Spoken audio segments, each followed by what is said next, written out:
Hello student, आपका है question number first. Exercise है आपकी 3.3। क्या कहा गया है? Given a parallelogram A B C D, complete each statement along with the definitions of property used. यानी कि आपको क्या बताना है कि एक पैरेललोग्राम दिया गया है ABCD, उसमें जो बातें बोली हैं उनको पूरी करो विद द डेफिनेशंस, यानी कि जो डेफिनेशंस हैं उनके साथ ऑफ प्रॉपर्टी यूज्ड, और जो प्रॉपर्टी आपकी यूज हुई है उनको बताते हुए। तो AD इज इक्वल टू में पूछ रखा है पहले, ये आपका क्या है ABCD एक पैरेललोग्राम गिवन है आपको। तो इसमें पहला पार्ट पूछा गया है AD इज इक्वल टू में, तो AD कौन सी साइड है? ये वाली। तो पैरेललोग्राम की प्रॉपर्टी होती है कि क्या कि उसके अपोजिट जो साइड्स होती हैं वो क्या होती हैं? इक्वल्स होती हैं। तो AD किसके बराबर हो जाएगा? आपका BC के। तो in a parallelogram opposite side are equal in length, तो क्या हो जाएगा? AD इज इक्वल टू में BC। फिर है आपका एंगल DCB, यानी कि DCB, तो बीच में कौन सा है? C। तो ये C वाला एंगल। तो हमें पता है कि पैरेललोग्राम के अपोजिट एंगल्स क्या होते हैं? इक्वल होते हैं। तो C किसके इक्वल हो जाएगा? E के। तो इसको हम नाम देंगे एंगल DAB। तो in a parallelogram opposite angles are equal in measure, यानी कि माप में क्या होते हैं? बराबर होते हैं। तो एंगल जो DCB है वो किसके इक्वल हो जाएगा? एंगल DAB के हो जाएगा। फिर है हमारा थर्ड पार्ट, इसमें क्या दिया है? OC। तो OC कौन सा है? ये वाला है। तो किसके बराबर हो जाएगा? ये OA के बराबर हो जाएगा, क्योंकि डायगोनल्स जो होते हैं वो बाइसेक्ट करते हैं एक दूसरे को। तो hence OC is equal to में OA। फोर्थ है आपका एंगल DAB, यानी कि A आ गया बीच में, ये हो गया। फिर एंगल कौन सा? CDA, यानी कि CDA, यानी कि A और एंगल D, इन दोनों का जो सम है वो किसके बराबर होगा? तो ये कौन से कोण है आपके? एक दूसरे के पास वाले, यानी कि एक दूसरे के पड़ोसी। पड़ोसी कौन से होते हैं? Adjacent angle. तो एडजेसेंट एंगल्स का सम कितना होता है? 180। अगर इसकी जगह पे D की जगह ये क्या देता? B भी देता ना। तो A का तो क्या है? पड़ोसी है, कौन सा? B। तो इन दोनों का जोड़ भी कितना होता? 180। तो क्या आ जाएगा इसका एंगल, यानी कि M का मतलब क्या है यहाँ पे? एंगल DAB प्लस में angle CDA is equal to 180 degree. फिर है आपका second question, consider the following parallelogram, find the values of the unknown XYZ। यानी कि आपको दिया गया है क्या? कोई भी फिगर दे दी, उसको हमें क्या मानना है? पैरेललोग्राम है। तो आपको पता है कि अपोजिट एंगल्स क्या होते हैं? पैरेललोग्राम के इक्वल होते हैं। तो y इज इक्वल टू में हो जाएगा आपका कितने डिग्री? 100 डिग्री। तो कौन से हैं? Opposite angles. फिर देखिए आपका x और ये 100 क्या है? एक दूसरे के पड़ोसी हैं। पड़ोसी हैं तो कौन से एंगल होते हैं? एडजेसेंट एंगल होते हैं, और उनका जोड़ कितना होता है? 180 डिग्री। तो x प्लस में 100 इज इक्वल टू में 180। तो x की वैल्यू क्या आ जाएगी? 180 माइनस में 100 इज इक्वल टू में 80 डिग्री। तो आगे देखिए, अब x के अपोजिट में कौन सा है? z है। तो x is equal to Z कितने डिग्री का हो जाएगा? x 80 का है तो z भी कितने डिग्री का हो जाएगा? 80 डिग्री का हो जाएगा, क्योंकि अपोजिट एंगल्स सारे सेम, पैरेललोग्राम की प्रॉपर्टी। अब ये सेकंड क्वेश्चन, इसमें देखिए आपको पता है कि क्या पैरेललोग्राम के एडजेसेंट एंगल्स का सम कितना होता है? यानी कि पड़ोसी कोणों का जोड़ 180। तो y प्लस में या फिर x प्लस में करो तो आपकी मर्जी। तो यहाँ पे मैंने y प्लस किया है 50 और इक्वल टू में 180। एडजेसेंट एंगल और सप्लीमेंट्री, यानी कि एक दूसरे के पूरक होते हैं, यानी कि 180 डिग्री संपूरक होते हैं, यानी कि 180 डिग्री एंगल बनाते हैं। तो y की वैल्यू क्या हो जाएगी? 180 माइनस में 50 इज इक्वल टू 130। अब देखिए x और y क्या होंगे? दोनों इक्वल होंगे, क्योंकि अपोजिट एंगल है। तो कितने डिग्री का हो गया? 130 का। अब देखिए x और z, ठीक है, x और z क्या होंगे? आपके इक्वल होंगे, क्योंकि ये कौन से एंगल? आपके क्रॉसपोंडिंग एंगल। यानी कि इस प्रकार से देखोगे ना आप, तो ये क्या बन रहा है? आपका एक एफ आकृति बन रही है। क्या? एफ, और जब भी आपकी एफ आकृति हो तो नीचे वाला कोण है तो नीचे वाला कोण क्या होगा, एक दूसरे के बराबर होगा। देखिए यहाँ से एफ दिखाई दे रहा है ना आपको, तो ये वाला एंगल एक्स और ये वाला जेड, यानी कि इसमें भी लाइन के नीचे इसमें भी लाइन के नीचे, तो क्या होंगे, इक्वल होंगे। तो ये क्या हो गया आपका कॉरस्पॉन्डिंग एंगल्स। अगर जेड आकृति बनती हो ना आपकी, तो वो होता है अल्टरनेट इंटीरियर एंगल। तो सबसे पहले इसमें देखेंगे हम, ये वाला है हमारा y x और 30, ये हमारा 90 डिग्री का है, तो ये भी क्या होगा 90 डिग्री का होगा। तो x किसके बराबर हो गया आपका 90 डिग्री के। फिर ये 90 का और ये आपका 30 गिवन है। फिर एक ये y, तो क्या बना रहे हैं, एक ट्रायंगल बना रहे हैं। तो ट्रायंगल के तीनों कोणों का जोड़ कितना होता है 180, तो x प्लस वाई प्लस में 30 इक्वल टू में 180। तो x की जगह वैल्यू पुट कर दे, y इज इक्वल टू में क्या हो जाएगा फिर आपका ये 90 और 30 120 होगा, दूसरी तरफ गया तो माइनस का, तो क्या बना देगा 60 डिग्री। अब देखिए z जो एंगल है वो आपका ये है, तो ये देखिए आपका y के साथ क्या बना रहा है, z आकृति बना रहा है। कौन सी, z। तो z बना रहा है तो क्या हो जाएगा z equal to Y equal to में 60 डिग्री। कौन से एंगल बताए थे z आकृति वाले, अल्टरनेट इंटीरियर एंगल, यानी कि अल्टरनेट इंटीरियर एंगल। फिर है आपका फोर्थ पार्ट में क्या दिया गया है, x y और z। तो देखिए सबसे पहले आपका क्या बन रहा है, ये z बन रहा है, नहीं z क्या f बन रहा है, यानी कि इस प्रकार से, यानी कि नीचे वाला एंगल किसके बराबर होगा, नीचे वाले के। तो इसको हम क्या लिखेंगे, z इक्वल टू में 80 डिग्री कॉरस्पॉन्डिंग एंगल्स, किसके कारण है, कॉरस्पॉन्डिंग एंगल्स के कारण है। अब देखिए y किसके इक्वल हो जाएगा, आपका 80 डिग्री के हो जाएगा।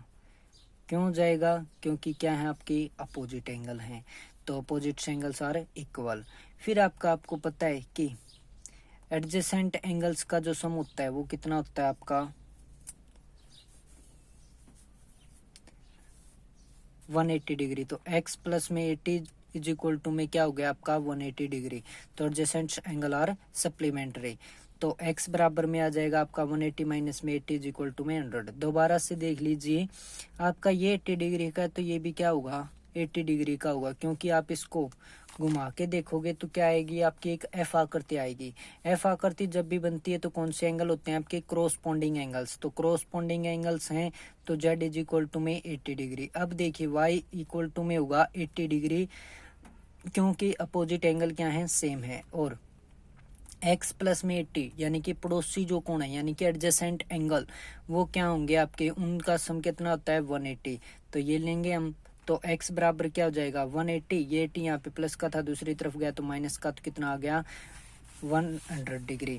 अब देखिए ये वाला क्वेश्चन है आपका x y और इसमें यहाँ पे दे रखा है z, और ये है आपका 112 डिग्री का। तो y इज इक्वल टू में क्या हो जाएगा 112 डिग्री, क्योंकि अपोजिट एंगल सारे इक्वल। अब आपको पता है कि ये ऊपर वाली है एक ट्रायंगल बन रही है, तो x y और 40 डिग्री क्या बनाएंगे आपका एक ट्रायंगल। तो x प्लस वाई प्लस में 40 डिग्री इज इक्वल टू में क्या होगा आपका 180 डिग्री। तो x प्लस वाई प्लस में 40, यानी कि आपका 40 और y की जगह पे कितना है आपका 112, वो पुट कर दिया, तो क्या आ जाएगा x 112 और 40 क्या हो जाएगा 152, और इज इक्वल टू में 180। अब ये 152 यहाँ पे क्या है प्लस का, दूसरी तरफ गया तो माइनस का, कितना बना दिया 28 डिग्री।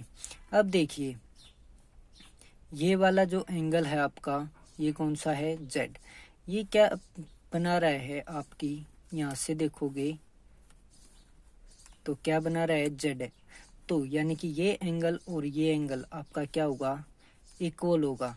तो x इज इक्वल टू में z, तो x इज इक्वल टू में z equal to 28 degree alternate interior angle.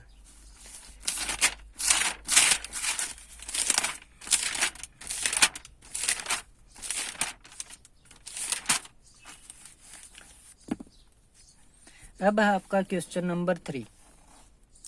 Can a quadrilateral ABCD be a parallelogram if D plus B is equal to में 180 degree. यानी कि आपको कहा गया है कि क्या कि कोई क्वाड्रिलेटरल ABCD पैरेललोग्राम हो सकता है या नहीं। यदि हाँ तो देखो आपको कंडीशन दी है D प्लस B एंगल किसके बराबर 180 के।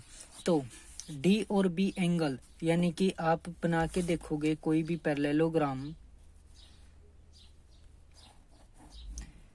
जैसे कि यही मान लो हमारा क्या है एक पैरेललोग्राम है, ये एंगल हो गया A, ये B और ये C और ये D।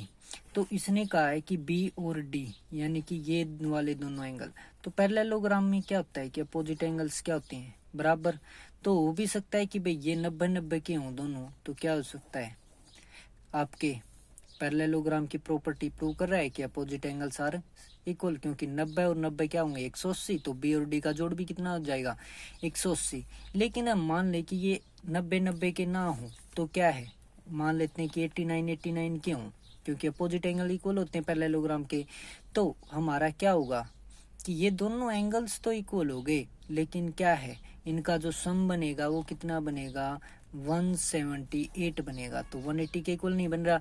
तो इसके लिए हमारा क्या हो जाएगा क्वाड्रिलेटरल ABCD में और में नोट बी ए पैरेललोग्राम, यानी कि हो भी सकता है और नहीं भी हो सकता अलोंग विद कंडीशंस, यानी कि कंडीशंस ये होंगे आपकी शर्तें होंगी क्या, flowing conditions should also be fulfilled, यानी कि sum of measure of adjacent angle should be 180 degree.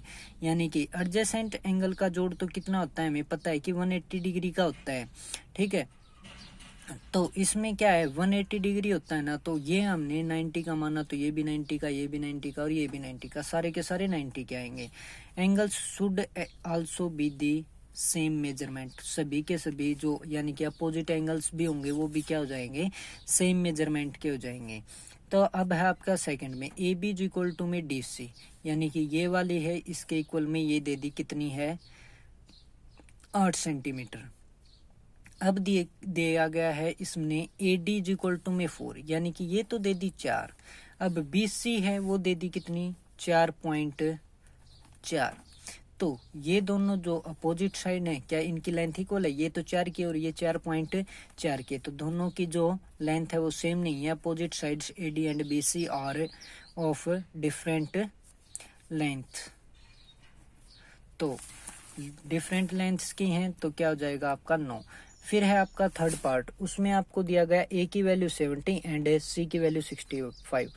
तो एंगल A कौन सा है आपका ये है, C कौन सा है ये है, ये तो बोल दिया कितने का 70 का, ये कितने का बोल दिया 65 का। लेकिन ये अपोजिट एंगल है तो पैरेललोग्राम के लिए तो क्या होनी चाहिए इक्वल, तो नहीं है, तो क्या हो जाएगा no opposite angles A and C are C है वो डिफरेंट मेजर्स, यानी कि अलग अलग माप है उनकी। अब question number 4, draw a rough figure of a quadrilateral this that is not a parallelogram but the exactly two opposite sides of equal measure. मान लो कि हमने क्या लिया भाई अपोजिट साइड्स तो इक्वल लेनी है, ठीक है, रफली बनाना है और एंगल्स भी क्या लेने हैं आपको इक्वल बनाने हैं।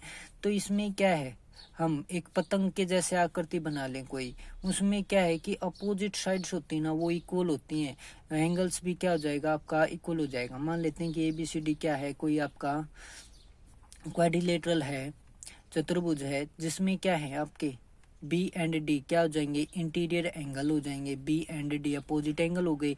स्टिल दी